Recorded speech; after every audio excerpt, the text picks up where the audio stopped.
Most of the world's population will live in cities by 2050, and this rapid growth is caused by a massive transition from rural to urban life. This transition is more commonly known as urbanization, as people are interested to live in cities. With decent public facilities, cities are seen as a center of commerce, a place of hope, and opportunities. However, fast urban growth occurring especially in developing countries, including in the Asia Pacific, have a tendency to be unplanned.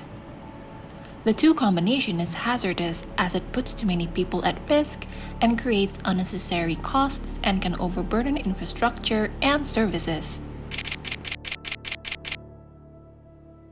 Rapid and unplanned urbanization can generate or exacerbate severe problems like pollution, disease, vulnerability to disasters, lack of affordable housing, and inequality.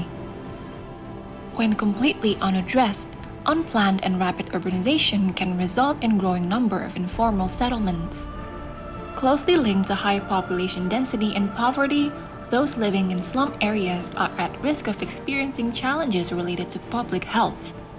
These unfavorable impacts of unplanned urbanization can have the potential to become a double burden for cities when related to environmental issues, especially one that we all know too well. Climate change.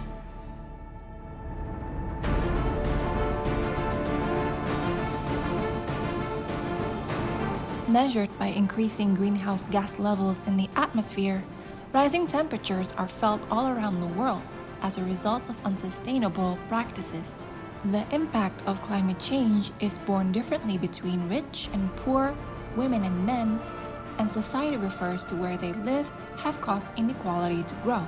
For example, women and girls must walk further to collect water and fuel and are often the last to eat. With climate change in mind, they can face double the burden. Furthermore, those living in coastal areas tend to be faced with flooding and erosion that threatens basic services such as water, housing, and even internet access. The poorest among us suffer the most as climate risks decrease their ability to absorb shocks to cope.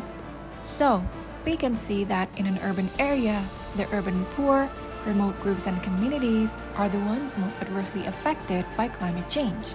Rising sea levels, floods, landslides, extreme storms are many of the most difficult impacts to cope with. In other words, climate change has decreased their ability to absorb shocks, resorting to adopt unfavorable measures such as decreasing their nutritional intake or removing children from school. Acknowledging that climate change can lead to inequality, climate justice is strongly voiced at the present. It believes that those who are disproportionately impacted by climate change tend not to be the most responsible for causing it. As one of the most disaster-prone regions in the world, Asia Pacific is certainly experiencing a greater impact from climate change, inequality, and unplanned urbanization.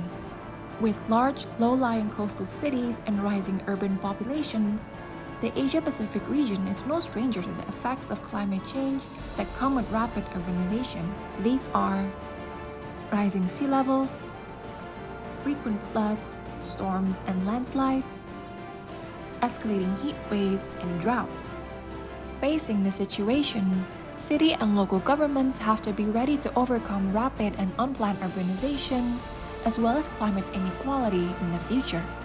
It is important as they directly correlate on how a city is planned and prepared as livable cities and urban centers that are resilient to threats and shocks. This is in line with the 2030 Agenda or SDGs, a pledge to leave no one behind by paying particular focus on, among others, the poorest, most vulnerable, and those furthest behind, such as SDG 11 and SDG 13. Therefore, UCLG ASPAC is strongly adamant in advocating for these two inseparable issues. It believes that city and local governments are key actors in making sure that cities' plans and policies of urban planning and management must be centered around mitigating, adapting to climate change, and building resilience in an inclusive manner.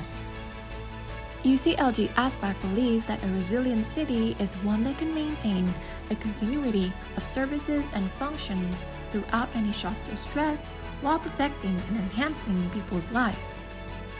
Cities that enables us to live righteous, sustainable, and meaningful lives. Considering the most common impacts of climate change in the Asia Pacific, city and local governments can consider implementing these actions.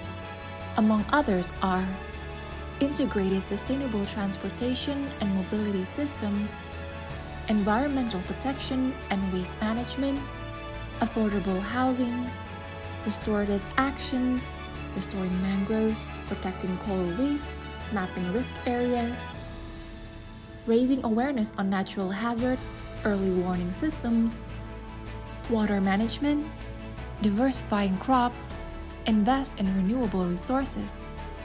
Good urban planning has to make sure that everyone, especially vulnerable communities, has basic infrastructure and services that are resilient and adapted to a changing climate.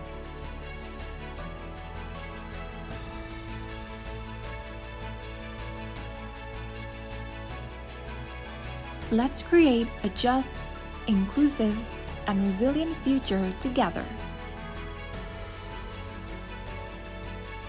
Ready to start?